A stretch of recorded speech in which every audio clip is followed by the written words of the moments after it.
നമസ്തേ. എല്ലാവരെയും വെൽക്കം ചെയ്യുന്നു ഈ സെഷനിലേക്ക്. മെഡിറ്റേഷൻ ഓഫ് ഇൻഹാർട്സിനെ കുറിച്ചുള്ളതാണ് ഈ സെഷൻ. മെഡിറ്റേഷൻ ഓഫ് ഇൻഹാർട്സ് പറയുന്നത് ഗുരു മാസ്റ്റർ വാക്കോക്സി വിഭാവന ചെയ്തിട്ടുള്ള ഒരു മെഡിറ്റേഷൻ ആണ്. സോ നമുക്ക് എന്താണ് മെഡിറ്റേഷൻ ഓഫ് ഇൻഹാർട്സ്, അതേപോലെ എന്താണ് മെഡിറ്റേഷൻ ഓഫ് ഇൻഹാർട്സിന്റെ സ്റ്റെപ്സ് എന്തെല്ലാണെന്ന് നോക്കാം. എൻ്റെ പേര് ബിജു. ഞാൻ Yogavidya pranic healing foundation Cochin കേരളയിൽ പ്രാണിക് ഹീലിംഗ് ഇൻസ്ട്രക്ടറാണ്.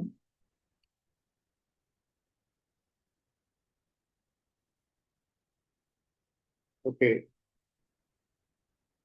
സോ മെഡിറ്റേഷൻ, നിങ്ങൾ മെഡിറ്റേഷൻ എന്താണ്, മെഡിറ്റേഷന്റെ ഡെഫിനിഷൻ എന്താണ്, ഇങ്ങനെയൊക്കെയുള്ള കാര്യങ്ങൾ ധാരാളം എല്ലാവർക്കും അറിയാം.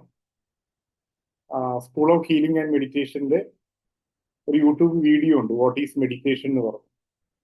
സോ നിങ്ങൾക്ക് ആ വീഡിയോ യൂട്യൂബിൽ അവൈലബിൾ ആണ്. School of healing and meditation എന്ന് പറയുന്ന യൂട്യൂബ് ചാനലിൽ വാട്ട് ഈസ് മെഡിറ്റേഷൻ സെർച്ച് ചെയ്താൽ നമുക്ക് ആ വീഡിയോ കാണാൻ സാധിക്കും. ഇവിടെ ഇന്ന് നമ്മൾ ഡിസ്കസ് ചെയ്യുന്ന മെഡിറ്റേഷൻ ഓഫ് ട്വിൻ ഹാർട്സ് ആണ്. മെഡിറ്റേഷൻ ഓഫ് ട്വിൻ ഹാർട്സ് ആണ്. സോ വാട്ട് ഈസ് മെഡിറ്റേഷൻ ചോദിക്കുമ്പോൾ ഗുരു പറയുന്ന ഒരു വാക്ക്, what we meditate we become. നമ്മൾ എന്തിനു മെഡിറ്റേറ്റ് ചെയ്യുന്നോ നമ്മൾ അതായി തീരും. Okay, so meditation on twin hearts, meditation of twin hearts or meditation of twin ഹാർട്സിൽ നമ്മൾ മെഡിറ്റേറ്റ് ചെയ്യുന്നത് ട്വിൻ ഹാർട്സിലാണ്, ഇരു ഹൃദയത്തിലാണ്. ഇരു ഹൃദയം എന്ന് ഇവിടെ ഉദ്ദേശിക്കുന്നത് രണ്ട് ചക്രകളാണ്. ഒന്ന് നമ്മുടെ ഹൃദയചക്രയാണ്, മറ്റൊന്ന് സഹസ്രാര ചക്രയാണ്. ഹൃദയചക്രയിൽ മെഡിറ്റേറ്റ് ചെയ്യുമ്പോൾ what you meditate on you become. നിങ്ങൾ എന്തിൽ മെഡിറ്റേറ്റ് ചെയ്യുന്നു നിങ്ങൾ അതായി തീരുന്നു പറയുമ്പോൾ, നിങ്ങൾ ഹൃദയത്തിൽ മെഡിറ്റേറ്റ് ചെയ്യുമ്പോൾ നിങ്ങൾ ഹൃദയമായി തീരുന്നു ആണ് അതിന്റെ അർത്ഥം. ഹൃദയമായി തീരുന്നു പറഞ്ഞാൽ ഹൃദയത്തിന്റെ ക്വാളിറ്റി ആയി തീരും. സോ ഹൃദയത്തിന്റെ ക്വാളിറ്റിയിൽ ഏറ്റവും പ്രധാനമുള്ളതാണ് സ്നേഹം, സമാധാനം. ഇതെല്ലാം ഹൃദയത്തിന്റെ ക്വാളിറ്റിയാണ്. അല്ലെങ്കിൽ ഈ ചക്ര ആക്ടിവേറ്റഡ് ആവും. ഈ ചക്ര ആക്ടിവേറ്റഡ് ആവുമ്പോൾ നമുക്ക് ലഭിക്കുന്നതാണ് സമാധാനം. ദെൻ ക്രൗൺ ചക്ര മെഡിറ്റേറ്റ് ചെയ്യുമ്പോൾ, ക്രൗൺ ചക്രയിൽ മെഡിറ്റേറ്റ് ചെയ്യുമ്പോൾ, ക്രൗൺ ചക്രയ്ക്ക് സഹസ്രാര ചക്രം പറയും, മൂർധാവിലാണ്. ക്രൗൺ ചക്രയിൽ മെഡിറ്റേറ്റ് ചെയ്യുമ്പോൾ നമ്മളെ ക്രൗൺ ചക്ര ആക്ടിവേറ്റഡ് ആവും. ക്രൗൺ ചക്ര ആക്ടിവേറ്റഡ് ആവുമ്പോൾ നമുക്ക് ലഭിക്കുന്നതാണ് ഇലുമിനേഷൻ അല്ലെങ്കിൽ ആത്മപ്രകാശനം. ആത്മപ്രകാശനത്തിന് അവബോധ വികാസം എന്നും ബോധവികാസം എന്നും പ്രാപഞ്ചിക അവബോധം എന്നും ഈശ്വര സാക്ഷാത്കാരം എന്നെല്ലാം പറയും.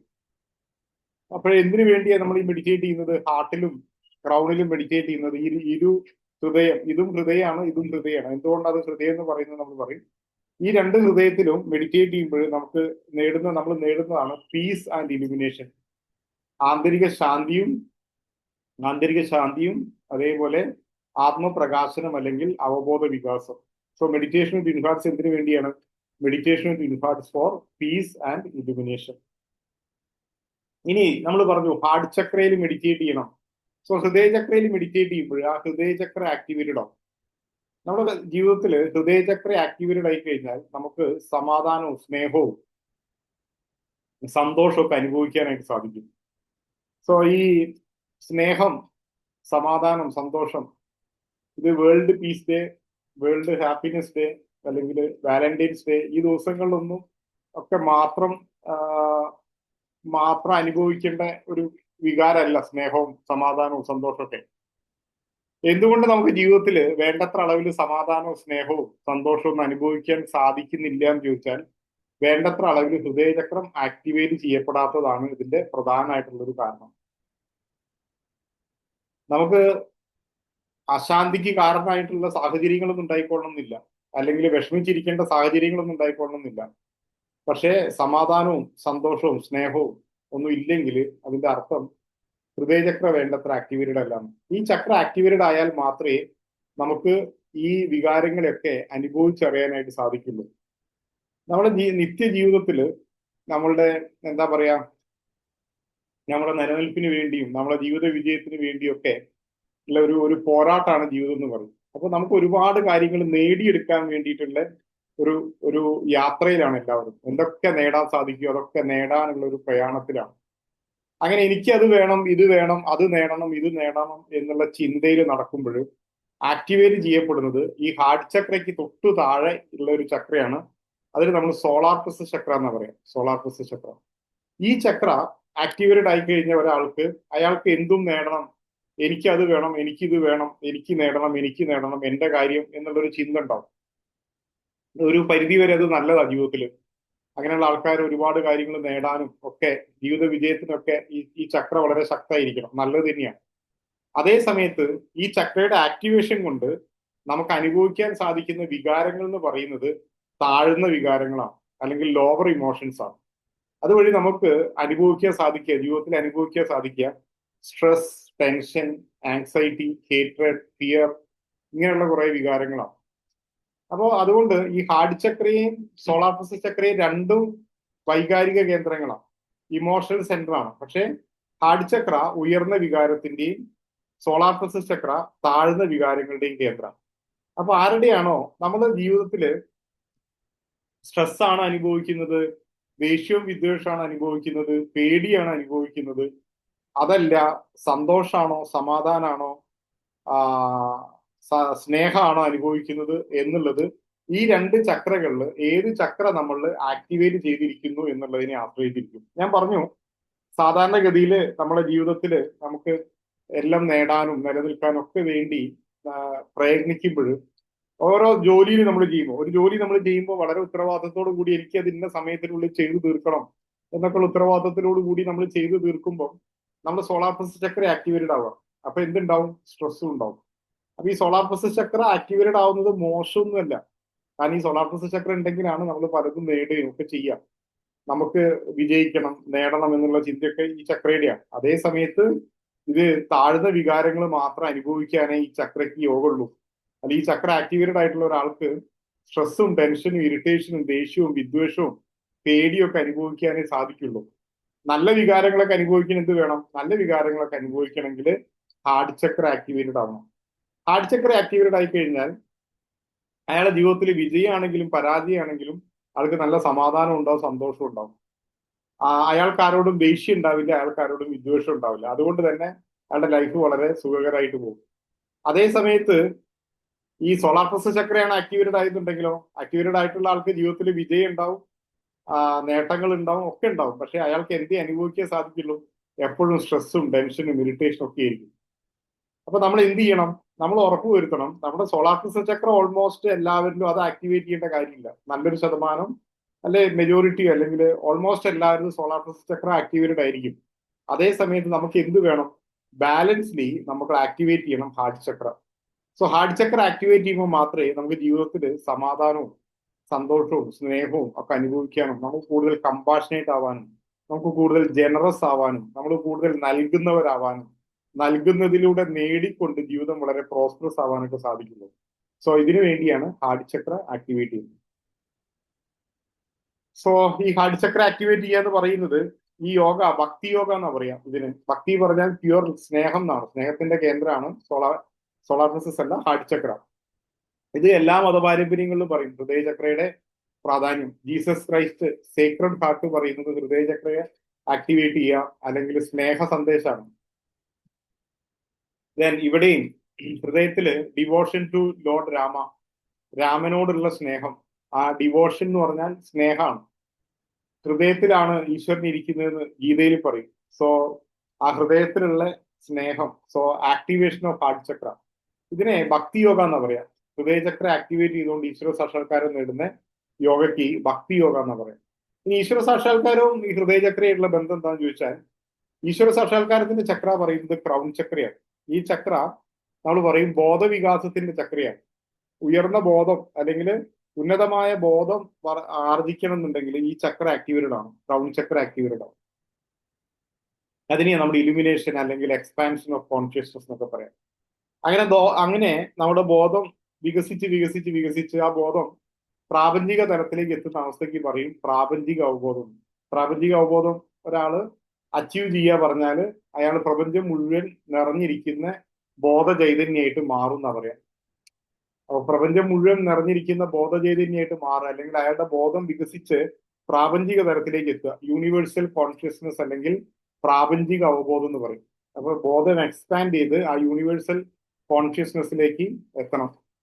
ഇപ്പൊ പ്രപഞ്ചം മുഴുവൻ നിറഞ്ഞിരിക്കുന്ന ബോധ ചൈതന്യത്തെ ഈശ്വരൻ എന്നാ പറയാം. അപ്പൊ ചില ആൾക്കാർക്ക് ഈശ്വരൻ എന്ന് പറയാൻ മടിയുള്ള ആൾക്കാരുണ്ട്. അവർ യൂണിവേഴ്സ് എന്ന് പറയും. ഇതെല്ലാം നൽകുന്നത് ഈശ്വരനാണെന്ന് പറയില്ല, പകരം ഇതെല്ലാം നൽകുന്നത് യൂണിവേഴ്സ് ആണെന്ന് പറയും. ആ യൂണിവേഴ്സിൽ ഒരു ബോധമുണ്ട് പറയും. ആ യൂണിവേഴ്സ് മുഴുവൻ, എല്ലാ പ്രപഞ്ചം മുഴുവൻ വ്യാപിച്ചിരിക്കുന്ന ആ ബോധ ചൈതന്യം തന്നെയാണ് ഈശ്വരൻ. എന്നാലും എന്തോ അവർക്ക്, ചില ആൾക്കാർക്ക് ഈശ്വരൻ എന്ന് പറയാൻ ഒരു മടിയാണ്, അല്ലെങ്കിൽ ദൈവം എന്ന് പറയാൻ ഒരു മടിയാണ്. ആരെയും കളിയാക്കാനും പരിഹസിക്കാനും കുറ്റപ്പെടുത്താനും ഒന്നും വേണ്ടിയല്ല, ജസ്റ്റ് ഒന്ന് പറഞ്ഞു എന്ന് മാത്രം. അപ്പം പ്രപഞ്ചം എന്ന് പറയുമ്പോഴോ അല്ലെങ്കിൽ യൂണിവേഴ്സ് എന്ന് പറയുമ്പോഴോ അത് കുഴപ്പമില്ല. ഈശ്വരൻ എന്ന് പറയുമ്പോൾ എന്തോ ഒരു എനിവേ. സോ ഭക്തിയുടെ ആൾക്കാർ അങ്ങനെയല്ല. ഭക്തിയുടെ ആൾക്കാർ എന്ത് പറയും? അവരെപ്പോഴും പറയും ഈശ്വരൻ, സർവ്വദായകനായിട്ടുള്ള ഈശ്വരനാ എല്ലാം നൽകുന്നതെന്ന്. ഈശ്വരൻ എന്താണ്? പ്രപഞ്ചം മുഴുവൻ നിറഞ്ഞിരിക്കുന്ന ബോധ ചൈതന്യമാണ്. എല്ലാ പ്രപഞ്ചങ്ങളിലും സർവ്വയുടെ അനന്തവ്യാപിയായിട്ട് എല്ലായിടെയും വ്യാപിച്ചിരിക്കുന്ന ഈശ്വരൻ. സോ ആ ഈശ്വര സാക്ഷാത്കാരത്തിലേക്ക് നമ്മൾ എത്തിക്കുന്ന ചക്രയാണ്, ബോധവികാസത്തിന്റെ ചക്രയാണ് ക്രൗൺ ചക്ര. ഓക്കെ. ഇനി എന്തുകൊണ്ടാണ് ഈ ഈശ്വര സാക്ഷാത്കാരാണ് എല്ലാ മതപാരമ്പര്യങ്ങളും ലക്ഷ്യം വെക്കുന്നത്? ഈശ്വര സാക്ഷാത്കാരാണെങ്കിൽ പിന്നെ എന്തിനാണ് ജീസസ് ക്രൈസ്റ്റ് സേക്രഡ് ഹാർട്ട് കാണിച്ചത്? ക്രൗൺ ചക്രയല്ലേ കാണിച്ചത്? ഹാർട്ടാ കാണിച്ചത്. ഹനുമാൻ സ്വാമി ഹാർട്ട് ചക്രയാണ്. ദെൻ ഗീതയിലും പറയുന്നത് ഈശ്വരൻ എല്ലാവരുടെയും ഹൃദയത്തിലാണ് അർജുന ഇരിക്കുന്നതെന്നാണ്. അപ്പൊ എന്താണ് ഈശ്വര സാക്ഷാത്കാരവും ഹൃദയചക്രയായിട്ടുള്ള ബന്ധം എന്നുള്ളത്? സോ ഈ ക്രൗൺ ചക്രയ്ക്ക് സഹസ്രാര ചക്രം എന്ന് പറയാം. സഹസ്രാര ചക്രം പറഞ്ഞാല് അതിന് 1000 ദളങ്ങൾ ഉണ്ടെന്നാണ്. 1000 ദളങ്ങൾ ഉണ്ടെന്നാ പറയാം. ഓക്കെ. ഈ 1000 ദളങ്ങള് ഉള്ളത് കൊണ്ടാണ് ഇതിന് സഹസ്രാര ചക്രം എന്നുള്ള പേര് വന്നത്. അപ്പൊ ഈ ചക്ര ആക്ടിവേറ്റഡ് ആകുമ്പോഴാണ് നമുക്ക് ഈശ്വര സാക്ഷാത്കാരം ലഭിക്കുക. ഈശ്വര സാക്ഷാത്കാരത്തിന്റെ ചക്രം ഈ ചക്രയാണ്. സോ ഇതിനെ പല രീതിയിൽ സൂചിപ്പിക്കുന്നതാണ്. പല മതപാരമ്പര്യങ്ങളിലും ക്രൗൺ ചക്രയെ സൂചിപ്പിക്കുന്ന പടങ്ങളാണ് നിങ്ങൾ കണ്ടുകൊണ്ടിരിക്കുന്നത്. ഇനി ഈ സഹസ്രാര ചക്ര ആക്ടിവേറ്റ് ചെയ്യപ്പെടണമെന്നുണ്ടെങ്കിൽ ഹാർട്ട് ചക്ര ആക്ടിവേറ്റഡ് ആവും. അപ്പൊ ആരിലാണോ സ്നേഹവും സമാധാനവും കരുണയും ഒക്കെ ഉള്ളത്, അവരിലേക്കാണ് ഈശ്വര സാക്ഷാത്കാരം ഉണ്ടാവുക. അല്ലെങ്കിൽ അവർക്കാണ് ഈശ്വര സാക്ഷാത്കാരത്തിന്റെ ചക്രയായിട്ടുള്ള ക്രൗൺ ചക്രയെ ആക്ടിവേറ്റ് ചെയ്യാനായിട്ട് സാധിക്കുക. അപ്പൊ ഇതാണ് ക്രൗൺ ചക്രയും അതേപോലെ തന്നെ ഹാർട്ട് ചക്രയും തമ്മിലുള്ള കണക്ഷൻ. അപ്പൊ എന്തുകൊണ്ട് ക്രൈസ്റ്റ്, നിങ്ങൾ സേക്രഡ് ഹാർട്ട്, തിരുഹൃദയത്തിന്റെ സന്ദേശം എന്താണ്? തിരുഹൃദയത്തിന്റെ സന്ദേശം നിങ്ങൾ മറ്റുള്ള ആളുകളോട് സ്നേഹവും കരുണയും എല്ലാം കാണിച്ച്, ഹൃദയം കാണിച്ച്, അല്ലെങ്കിൽ സഹജീവികളോട് കരുണ കാണിച്ച് ഈശ്വര സാക്ഷാത്കാരം നേടുക. കരുണയുള്ളവൻ അനുഗ്രഹീതൻ. അവനിലേക്ക് ധാരാളം കാരുണ്യം വർഷിക്കപ്പെടും. കാരണം എന്താണ്? കരുണ ഉള്ളപ്പോഴേ ഹാർട്ട് ആക്ടിവേറ്റഡ് ആവുള്ളൂ, അപ്പോഴേ ക്രൗൺ ചക്രം ആക്ടിവേറ്റഡ് ആവുള്ളൂ. ഭൂമിയിലുള്ളവരോട് കരുണ കാണിക്കൂ, ആകാശത്തു നിന്ന് കാരുണ്യം വർഷിക്കപ്പെടും. ഭൂമിയിലുള്ളവരോട് കരുണ കാണിക്കുന്ന ചക്ര ഹൃദയചക്രയാണ്. ഇത് ദൈവിക സ്നേഹത്തിന്റെ ചക്രയാണ്, സഹസ്രാര ചക്ര. അപ്പോൾ ഹാർട്ട് ചക്രയെ മാനുഷിക സ്നേഹത്തിന്റെ കേന്ദ്രം എന്നും, സഹസ്രാര ചക്രയെ ദൈവിക സ്നേഹ കേന്ദ്രം എന്നും പറയും. അപ്പൊ ദൈവിക സ്നേഹ കേന്ദ്രം ആക്ടിവേറ്റ് ചെയ്യണമെങ്കിൽ, നമ്മളിലേക്ക് ഈശ്വരാനുഗ്രഹങ്ങൾ വരണമെങ്കിൽ നമ്മൾ മാനുഷിക സ്നേഹം പ്രകടാക്കണം.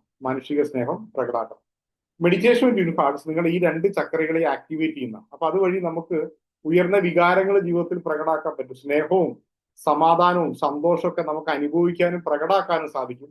അങ്ങനെ പ്രകടാക്കുന്ന വഴി എന്ത് സാധിക്കും? നമുക്ക് ഉയർന്ന അളവിൽ ഈശ്വരാനുഗ്രഹങ്ങൾ ലഭിക്കാൻ സാധിക്കും. നമ്മളെ ബോധവികാസത്തിന് കാരണവും ഈശ്വര സാക്ഷാത്കാരത്തിന് കാരണവും ഇതാണ്. അതുകൊണ്ടാണ് മെഡിറ്റേഷൻ ഓൺ ട്വിൻ ഹാർട്ട്സ്, 2 ചക്രകളിലുള്ള മെഡിറ്റേഷൻ എന്ന് പറയാനുള്ള കാരണം. ദെൻ ഈ ചക്ര ആക്ടിവേറ്റ് ചെയ്യുമ്പോൾ നമ്മൾ പറഞ്ഞു, നമ്മുടെ ബോധം പ്രാപഞ്ചിക തലത്തിലേക്ക് വ്യാപിക്കും. നമ്മൾ അതിനെ യൂണിവേഴ്സൽ കോൺഷ്യസ്നസ് എന്ന് പറയും. Universal consciousness. സോ എന്തിനു വേണ്ടിയാണ് ഈ meditation on twin hearts? Meditation on twin hearts for peace and illumination. ആന്തരിക ശാന്തിക്കും ആത്മപ്രകാശനത്തിന് അല്ലെങ്കിൽ അവബോധ വികാസത്തിന് അല്ലെങ്കിൽ പ്രാപഞ്ചിക അവബോധം നേടാനുള്ളതാണ് മെഡിറ്റേഷൻ ഓൺ ട്വിൻ ഹാർട്ട്സ്. ഇനി എങ്ങനെയാണ് ഈ മെഡിറ്റേഷൻ ഓൺ ട്വിൻ ഹാർട്ട്സ് ചെയ്യുന്നത് നോക്കാം. സോ മെഡിറ്റേഷൻ ഓൺ ട്വിൻ ഹാർട്ട്സിനെ നമുക്കൊരു 10 സ്റ്റെപ്സ് ആയിട്ട് പറയാം. 10 സ്റ്റെപ്സ് ആയിട്ട് മെഡിറ്റേഷൻ ഓൺ ട്വിൻ ഹാർട്ട്സ് പറയുമ്പോൾ ഇങ്ങനെയാണ്. ഒന്നാമത്തെ സ്റ്റെപ്പ് പറയുന്നത് ഫിസിക്കൽ എക്സസൈസ് ആണ്. ആ ഫിസിക്കൽ എക്സസൈസിലൂടെ നമ്മളുടെ ഭൗതിക ശരീരത്തെയും ഊർജ ശരീരത്തെയും നമ്മൾ തയ്യാറാക്കും ഈ നമ്മളിലേക്ക് വർഷിക്കുന്ന ദൈവാനുഗ്രഹങ്ങളെ അല്ലെങ്കിൽ ഈശ്വരീയമായിട്ടുള്ള ഊർജത്തെ സ്വീകരിക്കാൻ വേണ്ടി നമ്മുടെ ശരീരത്തെ, ഭൗതിക ശരീരത്തെയും ഊർജ്ജ ശരീരത്തെയും തയ്യാറാക്കാനുള്ളതാണ് സിമ്പിൾ ആയിട്ടുള്ള ഫിസിക്കൽ എക്സസൈസ്. നമ്മൾ എല്ലാ ജോയിന്റ്സും എല്ലാം മൂവ് ചെയ്തുകൊണ്ടുള്ള സിമ്പിൾ എക്സസൈസ് നിങ്ങൾ മെഡിറ്റേഷൻ യൂണിഫാർട്സിൽ റെഗുലർ ആയിട്ട് പങ്കെടുക്കുന്ന ആൾക്കാർക്ക് കാണാം. നമ്മൾ ബിഫോർ ആൻഡ് ആഫ്റ്റർ ആ മെഡിറ്റേഷൻ ചെയ്യും, എക്സസൈസ് ചെയ്യും. ഒന്നാമത്തെ സ്റ്റെപ്പ് അതാണ്. രണ്ടാമത്തെ സ്റ്റെപ്പ് പറയുന്നത് കണക്ട് ടു ദ പാലറ്റ്. രണ്ടാമത്തെ സ്റ്റെപ്പ് പറയുന്നത് പ്രാർത്ഥനയാണ്. ആ മെഡിറ്റേഷനിലൂടെ നമുക്ക് വേണ്ട അനുഗ്രഹങ്ങൾക്കും മാർഗനിർദ്ദേശങ്ങൾക്കും സംരക്ഷണങ്ങൾക്കും ഒക്കെ ആയിട്ട് നമ്മൾ ഈശ്വരനോട് പ്രാർത്ഥിക്കും. നിങ്ങൾക്ക് നിങ്ങളുടെ ഗുരുക്കന്മാരോട് പ്രാർത്ഥിക്കാം, എല്ലാ ഗുരുക്കന്മാരോടും പ്രാർത്ഥിക്കാം, ദിവ്യ മാലാകമാരോട് പ്രാർത്ഥിക്കാം. അതാണ് പ്രാർത്ഥന. മൂന്നാമത്തെ സ്റ്റെപ്പാണ് നാവ് കണക്ട് ചെയ്യുക പറയുന്നത്. നാവ് കണക്ട് ചെയ്യുക പറഞ്ഞാൽ നമ്മൾ നാവ് നേരെ മേലെണ്ണാക്കിലേക്ക് തൊട്ടിക്കുക, ജസ്റ്റ് ഒന്ന് തൊടുക. Connect to the palate. Just ഒന്ന് നാവ് പൊക്കി ഈ നേരെ മേലെണ്ണാക്കിലേക്ക്, ആ പാലറ്റിലേക്ക്, ആ കേർവ് ചെയ്തിട്ടുള്ള പാലറ്റിലേക്ക് നമ്മൾ ടച്ച് ചെയ്യും.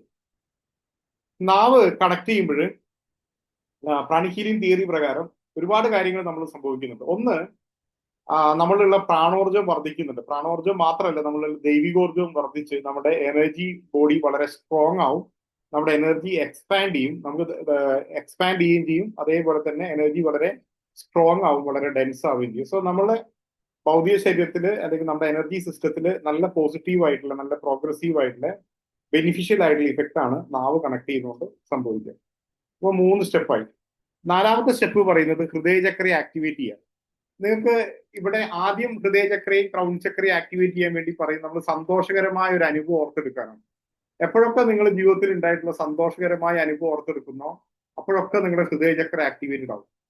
പക്ഷെ പലപ്പോഴും ആൾക്കാർ ജീവിതത്തിലുള്ള സന്തോഷകരമായ അനുഭവങ്ങൾ ഓർത്തെടുക്കുന്നത് കുറവാണ്. വിഷമവും സങ്കടവും പ്രയാസമൊക്കെ ഓർത്തെടുക്കുമ്പോൾ സോളാർ പ്ലസ് ആക്ടിവേറ്റഡ് ആവും. സോളാർ പ്ലസ് ആക്ടിവേറ്റഡ് ആയാലും എന്താ ഗുണം? ഒരു ഗുണവുമില്ല. ചുറ്റിലുമുള്ള എന്തെല്ലാം നല്ല കാര്യങ്ങൾ നടന്നാലും അതിനുള്ള നെഗറ്റീവ് അല്ലെങ്കിൽ അതിന്റെ മൈനസ് സൈഡ് മാത്രമേ നമുക്ക് അനുഭവിക്കാൻ പറ്റുള്ളൂ. നമ്മളൊരാൾ എത്രയോ 100 യൂണിറ്റ് ഇങ്ങോട്ട് സ്നേഹിച്ചാലും അയാൾ നമുക്ക് ഇഷ്ടമില്ലാതെ എന്തെങ്കിലും ഒന്ന് പറഞ്ഞിട്ടുണ്ടെങ്കിൽ അത് മാത്രമേ നമുക്ക് മനസ്സിലാക്കാൻ പറ്റുള്ളൂ. കാരണം അതിന് മാത്രമേ സോളാർ പ്ലസ് സഹായിക്കുള്ളൂ. ക്ലിയർ അല്ലേ? സോ ഹാർട്ട് ചക്ര ആക്ടിവേറ്റ് ചെയ്യാൻ വേണ്ടി സന്തോഷകരമായ ഒരു അനുഭവം ഓർത്തെടുക്കാൻ വേണ്ടി പറയും. അതേപോലെ തന്നെ ക്രൗൺ ചക്രയിൽ ശ്രദ്ധിച്ചു സന്തോഷകരമായ ഒരു അനുഭവം ഓർത്തെടുക്കാൻ പറയും. നമ്മുടെ ജീവിതത്തിൽ മുമ്പ് സംഭവിച്ചിട്ടില്ല. ഇത് വരുമ്പോൾ നമ്മുടെ ഹാർട്ടും ക്രൗണും ഒന്ന് ആക്ടിവേറ്റഡ് ആവും. ദെൻ വീണ്ടും ഫർദർ ആക്ടിവേറ്റ് ചെയ്യാൻ വേണ്ടി നമ്മൾ ഈ ആക്ടിവേറ്റഡ് ആയിട്ടുള്ള ഹാർട്ട് ചക്രയെ നമ്മൾ എന്ത് ചെയ്യുന്നറിയാം? ഈ ഭൂമിയെ അനുഗ്രഹിക്കുന്നതിന് വേണ്ടിയിട്ട് ഹൃദയത്തിൽ നമ്മൾ പറഞ്ഞു, ഹൃദയത്തിൽ സ്നേഹവും സമാധാനം എല്ലാം ഉണ്ട് പറഞ്ഞു. അപ്പോൾ ഇതിനെ വീണ്ടും ആക്ടിവേറ്റ് ചെയ്യാൻ വേണ്ടി നമ്മൾ ഈ ഹൃദയചക്രയിൽ ശ്രദ്ധിച്ചുകൊണ്ട് ഹൃദയത്തിലുള്ള സ്നേഹവും സമാധാനവും ഒക്കെ നമ്മൾ എല്ലാവരുമായിട്ടും പങ്കുവെക്കും. ഈ ഹൃദയചക്ര ജനറോസിറ്റിയുടെ ചക്രയാണ്, ഉദാരതയുടെ ചക്രയാണ്, നൽകുന്നതിന്റെ ചക്രയാണ്. ഓക്കെ, സോളാർ പ്ലസ് ചക്ര എന്തും എനിക്ക് വേണം എന്നാണ്. ഹാർട്ട് ചക്ര എന്തും നൽകണം എന്നുള്ളതാണ്. അപ്പൊ നമ്മൾ സന്തോഷകരമായ ഒരു അനുഭവമൊക്കെ ഓർത്ത് ഈ ചക്ര ആക്ടിവേറ്റഡ് ആയാൽ നമുക്ക് എല്ലാവർക്കും നൽകാൻ പറ്റുന്ന ഒരു അവസ്ഥയിലേക്ക് എത്തും. ഈ സമയത്ത് നമ്മൾ സെയിന്റ് ഫ്രാൻസിസ് ഓഫ് അസീസിയുടെ പ്രാർത്ഥന ചൊല്ലിക്കൊണ്ട് നമ്മൾ ആ പ്രാർത്ഥന എങ്ങനെയാണ്?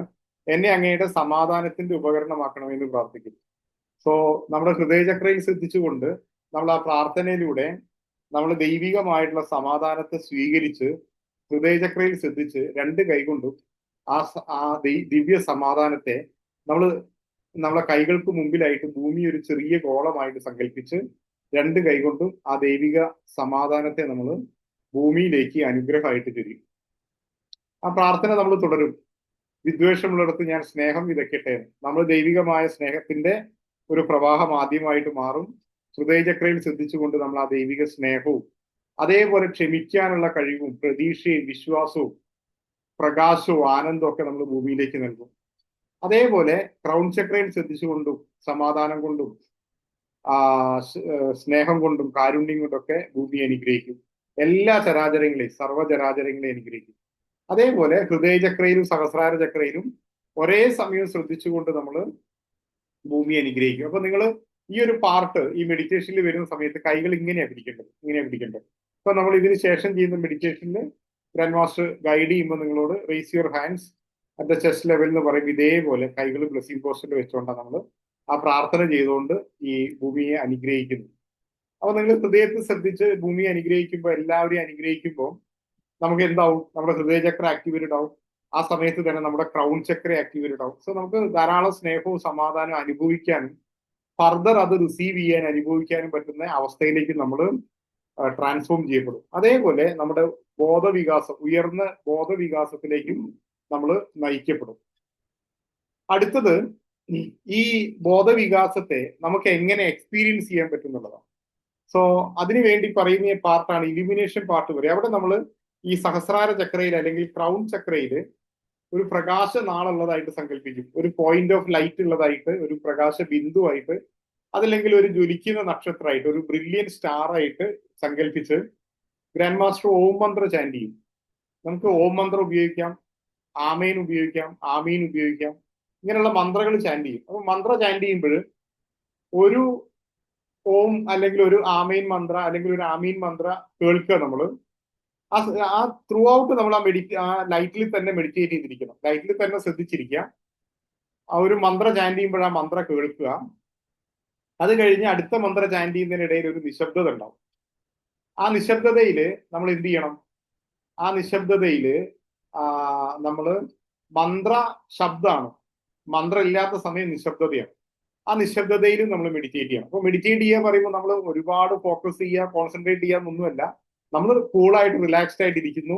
ഈവൻ നിങ്ങൾക്ക് ഒരു ബ്രില്യൻ സ്റ്റാറോ ഒരു പ്രകാശനാളോ ഒരു പ്രകാശ ബിന്ദു ഒക്കെ സങ്കല്പിക്കാൻ അല്ലെങ്കിൽ അവിടെ ഇമാജിൻ ചെയ്യാൻ സാധിക്കുന്നില്ലെങ്കിൽ ജസ്റ്റ് അങ്ങനെ ഒരു പ്രകാശനാൾ അവിടെ ഉണ്ടെന്ന് നമ്മളൊന്ന് ഇന്റന്റ് ചെയ്യാം. ദെൻ മന്ത്രം കേൾക്കാൻ നമുക്ക് പ്രയാസമൊന്നുമില്ല. ചാൻഡ് ചെയ്യുമ്പോൾ കേൾക്കാൻ പറ്റും. അത് കേൾക്കുക. ദെൻ ആ മന്ത്രം ഇല്ലാത്ത സമയത്ത് എന്തായിരിക്കും? നിശബ്ദത ആയിരിക്കും. ആ നിശബ്ദത ശ്രദ്ധിക്കുക. സോ ഇങ്ങനെ നമ്മൾ കുറച്ച് സമയം ഈ ലൈറ്റിൽ മെഡിറ്റേറ്റ് ചെയ്ത് മന്ത്രയും കേട്ട് അതിന്റെ നിശബ്ദതയിൽ മെഡിറ്റേറ്റ് ചെയ്തിരിക്കും. നിശബ്ദതയിൽ മെഡിറ്റേറ്റ് ചെയ്യുമ്പോൾ നമ്മൾ നിശബ്ദതയിൽ മെഡിറ്റേറ്റ് ചെയ്യുമ്പോൾ, സൈലൻസിൽ മെഡിറ്റേറ്റ് ചെയ്യുമ്പോൾ നമ്മൾ ഒരുപാട് സ്റ്റിൽനെസ്സിലേക്ക് നയിക്കപ്പെടും.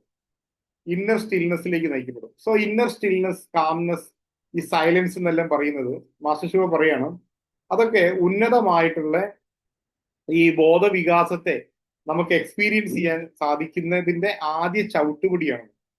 അപ്പൊ ഈ സ്റ്റിൽനെസ്സും അതേപോലെ തന്നെ സൈലൻസ് ഒക്കെ നമുക്ക് എക്സ്പീരിയൻസ് ചെയ്യാൻ സാധിച്ചാൽ അതിന്റെ അടുത്ത സ്റ്റെപ്പ് എന്ന് പറയുന്നത് ഹയർ ഇന്നർ എക്സ്പീരിയൻസ് ആണ്. ഉന്നതമായിട്ടുള്ള ആന്തരികമായ അനുഭവം നമുക്കുണ്ടാവും. ആ ഉന്നതമായ ആന്തരിക അനുഭവങ്ങളിലേക്ക് നമ്മൾ നയിക്കപ്പെടണമെങ്കിൽ നമ്മൾ എന്ത് ചെയ്യണം? ഈ സ്റ്റിൽനെസ്സും ഈ സൈലൻസ് ഒക്കെ നമ്മൾ എക്സ്പീരിയൻസ് ചെയ്യണം. സോ ആ മന്ത്ര ചാൻഡ് ചെയ്യുമ്പോൾ മന്ത്രം കേൾക്കുക, രണ്ട് മന്ത്രങ്ങൾക്കിടയിലുള്ള ഗ്യാപ്പിൽ മെഡിറ്റേറ്റ് ചെയ്യുക, ദെൻ ആ ലൈറ്റിൽ മെഡിറ്റേറ്റ് ചെയ്തുകൊണ്ടേയിരിക്കുക. ഈ സമയത്ത് നമ്മുടെ ബോധം എക്സ്പാൻഡ് ചെയ്യും. ഈ സമയത്ത് കാരണം ക്രൗൺ ചക്രയിൽ മെഡിറ്റേറ്റ് ചെയ്യുമ്പോൾ ക്രൗൺ ചക്ര എത്രയോ മടങ്ങായിട്ട് ആക്ടിവേറ്റ് ചെയ്യുമ്പോൾ നമ്മൾ എക്സ്പാൻഷൻ ഓഫ് കോൺഷ്യസ്നസ് അല്ലെങ്കിൽ ബോധവികാസം ഉണ്ടാവും. നമ്മൾ ബോധം എക്സ്പാൻഡ് ചെയ്യുമ്പോൾ അത് ഇന്നർ വേൾഡിലെ എക്സ്പാൻഡ് ചെയ്യും. അപ്പൊ നമുക്ക് ഫിസിക്കൽ വേൾഡിലല്ല, നമ്മൾ കണ്ണടച്ചിരിക്കുകയാണ് ചെയ്യുന്നത്. സോ അത് ഇന്നർ വേൾഡിൽ അത് എക്സ്പാൻഡ് ചെയ്യുന്ന സമയത്ത് ആ എക്സ്പാൻഷനെ നമുക്ക് പല രീതിയിൽ നമ്മുടെ ബ്രെയിൻ അതിനെ രജിസ്റ്റർ ചെയ്യും. പലപ്പോഴും നമുക്ക് ഉണ്ടായിട്ടുള്ള എക്സ്പാൻഷനെ എക്സാക്ട് വേയിലായിരിക്കില്ല ബ്രെയിൻ രജിസ്റ്റർ ചെയ്യുക. ബ്രെയിൻ മുമ്പ് എപ്പോഴും ഉണ്ടായിട്ടുള്ള ഏതെങ്കിലും ചില അനുഭവങ്ങളായിട്ട് കണക്ട് ചെയ്തിട്ടൊക്കെ ആയിരിക്കും നമുക്ക് ബ്രെയിൻ ചില രജിസ്ട്രേഷൻസ് തരിക. സോ എനിവേ ഈ ഒരു രീതിയിൽ നമുക്ക് ആ എക്സ്പാൻഷൻ നമുക്ക് എക്സ്പീരിയൻസ് ചെയ്യാൻ പറ്റും. അത് ഓരോരുത്തർക്കും ഡിഫറെന്റ് ആയിരിക്കും. പലതരത്തിലുള്ള എക്സ്പീരിയൻസ് ആയിരിക്കും എക്സ്പാൻഡ് ചെയ്യുമ്പോൾ ഉണ്ടാവുന്നത്. ഇനി ഇതിന് ശേഷം നമ്മൾ ക്രൗൺ എല്ലാം ഹൈലി ആക്ടിവേറ്റഡ് ആകുമ്പോൾ ധാരാളം ഡിവൈൻ എനർജി ഒക്കെ നമ്മളിലേക്ക് വരുന്നതിന് കാരണമാവും. അപ്പൊ നമ്മൾ അമിതമായിട്ട് ആ ഊർജ്ജം അമിതമായിട്ട് ഇല്ല എന്ന് ഉറപ്പിക്കാൻ വേണ്ടി എക്സസ് എനർജി റിലീസ് ചെയ്യാൻ വീണ്ടും നമ്മൾ കൈകൾ ഇതേപോലെ ബ്ലെസ്സിംഗ് പോസ്റ്ററിൽ വെച്ച് ഭൂമിയെ മുന്നിലായിട്ട് കണ്ട് എക്സസ് എനർജി നമ്മൾ റിലീസ് ചെയ്യും. ഈ എക്സസ് എനർജി റിലീസ് ചെയ്ത് കഴിഞ്ഞ് വീണ്ടും നമ്മൾ നേരിട്ട് ഭൂമിയിലേക്ക് എക്സസ് എനർജി റിലീസ് ചെയ്യും. നേരിട്ട് ഭൂമിയായിട്ട് കണക്ട് ചെയ്തിരിക്കുന്നത് നമ്മളെ പാദങ്ങളാണ്. നമ്മുടെ പാദങ്ങളിൽ നിന്ന് പ്രകാശം ഭൂമിയിലേക്ക് ആഴ്ന്നിറങ്ങുന്നതായിട്ട് കാണാം. അതേപോലെ നട്ടലിന്റെ കീഴ്ഭാഗത്ത് നിന്നും പ്രകാശം ഭൂമിയിലേക്ക് ആഴ്ന്നിറങ്ങുന്നതായിട്ട് സങ്കല്പിക്കാം. അപ്പൊ നമുക്ക് വേണമെങ്കിൽ ഒരു വൃക്ഷത്തിന്റെ വേര് പോലെ ഒരു 3 പ്രകാശത്തിന്റെ വേരുകൾ ഒരു ഭൂമിയിലേക്ക് ഒരു 3 മീറ്റർ അല്ലെങ്കിൽ ഒരു 10 അടി താഴ്ചയിലേക്ക് ആഴ്ന്നിറങ്ങി ശാഖകളോടെ ഭൂമിയുടെ അന്തർഭാഗങ്ങളിൽ പടർന്നു പിടിക്കുന്നതായിട്ട് കാണാം. അപ്പോഴെന്തായെന്നറിയാം, എപ്പോഴും നമ്മൾ മെഡിറ്റേറ്റ് ചെയ്ത് നമ്മളെ ബോധം ഒരു ഇന്നർ വേൾഡിൽ ഒരു ഉയർന്ന തലത്തിലേക്ക് ബോധം വികസിക്കുമ്പോഴും നമ്മൾ അതിനെ ബാലൻസ് ചെയ്യുന്ന പ്രാക്ടിക്കാലിറ്റി നമുക്ക് ഉണ്ടാവണം. നമുക്ക് സദാ സമയം മെഡിറ്റേറ്റ് ചെയ്ത് ഇങ്ങനെ നടന്നാൽ പോരാ. നമ്മൾ നമ്മുടെ ജോലി, നമ്മുടെ ഉത്തരവാദിത്വം ഇതൊക്കെ നിറവേറ്റാൻ പറ്റുന്ന രീതിയിലുള്ള പ്രാക്ടിക്കാലിറ്റി നമുക്ക് വേണം. അതേപോലെ എത്രമാത്രം നമ്മൾ സ്പിരിച്വലി കണക്റ്റഡ് ആണോ അത്ര പോലെ തന്നെ നമ്മൾ നമ്മുടെ ഭൗതിക ജീവിതമായിട്ടും കണക്റ്റഡ് ആയിരിക്കും. സോ മാസ്റ്റർ ഷോ പറയുന്നത് ഈ സ്പിരിച്വാലിറ്റി മെറ്റീരിയലിസം പറയുന്നത് രണ്ട് ഒരു രണ്ട് ചിറകുകളാണ്, ഒരു പക്ഷിയുടെ രണ്ട് ചിറകുകൾ പോലെയാണ്. അപ്പൊ അതിന് ഫ്ലൈ ചെയ്യണമെന്നുണ്ടെങ്കിൽ ഈ രണ്ടും ബാലൻസ്ഡ് ആയിരിക്കണം. ബാലൻസ്ഡ് ആയാലേ ഉണ്ടാവുള്ളൂ. സോ ഇത് ഉറപ്പിക്കാൻ വേണ്ടി നമ്മൾ ക്രൗൺ ചക്രയിൽ മെഡിറ്റേറ്റ് ചെയ്ത് മെഡിറ്റേഷൻ ട്വിൻഹാർട്സ് നിങ്ങളെ ഉയർന്ന ബോധതലത്തിലേക്ക് എത്തിക്കും. നിങ്ങളുടെ ഉയർന്ന ആത്മീയ ബോധതലത്തിലേക്ക് എത്തിക്കുമ്പോൾ ഈ റൂട്ടിംഗ് വഴി നമുക്ക് അതിനെ ബാലൻസ് ചെയ്യാൻ സാധിക്കും. അപ്പൊ എന്താ ഗുണം എന്താണ്? ഈ നമ്മൾ ഉണ്ടായിട്ടുള്ള ഈ ഉയർന്ന ആത്മീയ ബോധത്തെ നമുക്ക് നമ്മുടെ ഭൗതിക ജീവിതത്തിൽ നല്ല ആരോഗ്യമായിട്ടും അതേപോലെ തന്നെ നല്ല നിലവാരമുള്ള ജീവിതം നയിക്കുന്നതിന് വേണ്ടിയും നമ്മുടെ ജോലിയിലും നമ്മുടെ ബിസിനസ്സിലും ഒക്കെ നല്ല സക്സസ് ആയിട്ടും ഒക്കെ നമ്മൾ മികച്ച ഒരു ഭൗതിക ജീവിതം നയിക്കാൻ ഈ ഉയർന്ന ബോധവികാസം നമുക്ക് പ്രയോജനപ്പെടുത്താൻ സാധിക്കും. അല്ലെങ്കിൽ അത് ഭൗതിക തലത്തിൽ അത് മാനിഫെസ്റ്റ് ചെയ്യും. ആ ഉയർന്ന വികാസം, ആത്മീയമായിട്ട് നമ്മൾ നേടിയ ബോധവികാസം നമ്മളെ ഭൗതിക ജീവിതത്തിൽ പ്രകടമാവാൻ തുടങ്ങും. ഒരു നല്ല ഭൗതിക ജീവിതം നയിക്കാൻ സമാധാനത്തോടെയും സ്നേഹത്തോടെയും സമ്പദ് സമൃദ്ധിയോടെയും ആരോഗ്യത്തോടെയുള്ള ഒരു ജീവിതം നയിക്കാൻ വേണ്ടി നമ്മളെ സഹായിക്കും ഈ റൂട്ടിങ്, ഈ ബാലൻസിങ്. ഇത് കഴിഞ്ഞാൽ വീണ്ടും നമ്മൾ ഒരു നന്ദി പ്രാർത്ഥന. ഇതാണ് 9ാമത്തെ സ്റ്റെപ്പ്. അത് കഴിഞ്ഞ് വീണ്ടും ഒരു സെറ്റ് എക്സസൈസ്, അങ്ങനെ 10ാമത്തെ സ്റ്റെപ്പ്. അങ്ങനെ 10 സ്റ്റെപ്സിലൂടെയാണ് ഈ മെഡിറ്റേഷൻ ഓഫ് ട്വിൻഹാർട്സ് നമ്മൾ ചെയ്യുന്നത്. ഇനി നിങ്ങൾക്ക് ആർക്കെങ്കിലും മെഡിറ്റേഷൻ ഓഫ് ട്വിൻഹാർട്സ് ചെയ്യാനായിട്ട് നിങ്ങൾക്ക് ഓൺലൈനിൽ മെഡിറ്റേഷൻ ഓഫ് ട്വിൻഹാർട്സിന്റെ CD അവൈലബിൾ ആണ്. അതേപോലെ മെഡിറ്റേഷൻ ഓഫ് ട്വിൻഹാർട്സിന്റെ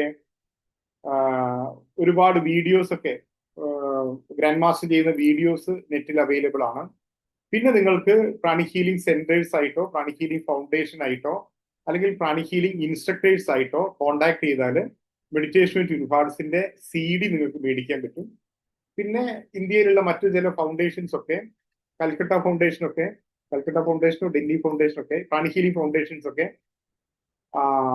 ഇത് രണ്ടും ആണെന്നാണ് എൻ്റെ ഓർമ്മ, അവരൊക്കെ ഓൺലൈൻ അവൈലബിൾ ആണ്. നിങ്ങൾക്ക് മെഡിറ്റേഷൻ ട്വിൻഹാർട്സിന്റെ CD അതിന് 165 റുപ്പീസ് ആണ് അതിന്റെ ഓൺലൈൻ CDക്ക് വില വരുന്നത്. നിങ്ങൾക്ക് ആ CD പർച്ചേസ് ചെയ്തിട്ട് എന്ത് ചെയ്യാൻ പറ്റും? നിങ്ങൾക്ക് മെഡിറ്റേറ്റ് ചെയ്യാൻ പറ്റും. അതേപോലെ തന്നെ ഇനി നിങ്ങൾക്ക് അതിന്റെ ഈ മെറ്റീരിയൽ അല്ലെങ്കിൽ അതിന്റെ ഓഡിയോ വേർഷൻ ആപ്പിൽ അവൈലബിൾ ആണ്. അത് നിങ്ങൾക്ക് പർച്ചേസ് ചെയ്യാൻ പറ്റും, ഓൺലൈനായിട്ട് പർച്ചേസ് ചെയ്യാൻ പറ്റും. കൂടാതെ നിങ്ങൾക്ക് ആർക്കെങ്കിലും മെഡിറ്റേഷൻ ട്വിൻഹാർട്സിന്റെ CDക്കോ മറ്റെന്തെങ്കിലും ആവശ്യങ്ങൾക്കായിട്ട് ഈ കാണുന്ന നമ്പറിൽ നിങ്ങൾക്ക് കോൺടാക്ട് ചെയ്യാം. ഈ നമ്പറിൽ കോൺടാക്ട് ചെയ്യാം. ഇത് എൻ്റെ നമ്പറാണ്, ഇതിൽ നിങ്ങൾക്ക് കോൺടാക്ട് ചെയ്യാം. അതേപോലെ എവരി മൺഡേ ടു ഫ്രൈഡേ, തിങ്കളാഴ്ച മുതൽ വെള്ളിയാഴ്ച വരെയുള്ള ദിവസങ്ങളിൽ 7:30 7:30 ഇപ്പൊ നിങ്ങൾ ഉപയോഗിച്ച ഈ സെയിം സൂം ലിങ്ക് ഉപയോഗിച്ചുകൊണ്ട് നിങ്ങൾക്ക് മെഡിറ്റേഷൻ ട്വിൻഹാർട്സിൽ ജോയിൻ ചെയ്യാൻ പറ്റും ഗ്രൂപ്പായിട്ട്. സോ നമ്മൾ ഇൻഡിവിജ്വലി മെഡിറ്റേറ്റ് ചെയ്യുന്നതിനേക്കാളും എത്രയോ മടങ്ങ് ഇഫക്റ്റീവ് ആണ് അത്രേ കൂട്ടായിട്ട് ഒരു ഗ്രൂപ്പായിട്ട് മെഡിറ്റേറ്റ് ചെയ്യുന്നത്. സോ ഗ്രൂപ്പ് മെഡിറ്റേഷൻ നമ്മൾ ഒറ്റയ്ക്ക് മെഡിറ്റേറ്റ് ചെയ്യുന്നതിനേക്കാൾ എത്രയോ ഇഫക്റ്റീവ് ആണ്. അപ്പൊ അതുകൊണ്ട് തിങ്കൾ മുതൽ വെള്ളി വരെയുള്ള ദിവസങ്ങളിൽ 7:30 ഈ സെയിം സൂം ലിങ്കിൽ ഈ മെഡിറ്റേഷൻ ട്വിൻഹാർട്സ് അവൈലബിൾ ആണ്. അപ്പൊ ഈ വീഡിയോ ഞാൻ യൂട്യൂബിൽ അപ്ലോഡ് ചെയ്യും. ഈ യൂട്യൂബിൽ അപ്ലോഡ് ചെയ്യുന്ന സമയത്ത് അതിന്റെ ഡിസ്ക്രിപ്ഷനിലും ഈ സൂം ലിങ്ക് കൊടുക്കും. അതേപോലെ നിങ്ങൾക്ക് വേണ്ട ഡീറ്റെയിൽസ് അതിൽ കൊടുക്കും, നിങ്ങൾക്ക് മെഡിറ്റേഷൻ ട്വിൻഹാർട്സ് ചെയ്യാനായിട്ട്. നിങ്ങൾ അറിയുന്ന പ്രാണിക് ഹീലേഴ്സിനെ സമീപിച്ചാൽ അവർ നിങ്ങളെ ഗൈഡ് ചെയ്യും കൂടുതലായിട്ട് എങ്ങനെയൊക്കെ മെഡിറ്റേറ്റ് ചെയ്യുക. അതിന് വേണ്ട CDയും മറ്റുള്ള സാഹചര്യങ്ങളൊക്കെ അവർ നിങ്ങളെ സഹായിക്കുന്നതായിരിക്കും. Okay, so thank you very much. നമസ്തേ. നമ്മൾ മെഡിറ്റേഷൻ ട്വിൻഹാർട്സിലേക്ക് പ്രവേശിക്കുന്നു. ആദ്യം തന്നെ ഫിസിക്കൽ എക്സസൈസ് ആണ്. സോ ഈ വീഡിയോ ഇവിടെ അവസാനിക്കുകയാണ്. നിങ്ങൾക്ക് മറ്റെന്തെങ്കിലും സഹായത്തിന് ഈ പറഞ്ഞ നമ്പറിലും അല്ലെങ്കിൽ എന്നെയോ ഡയറക്റ്റ് ആയിട്ട് കോൺടാക്ട് ചെയ്യാവുന്നതാണ് മെഡിറ്റേഷൻ ട്വിൻഹാർട്സിന് വേണ്ടി.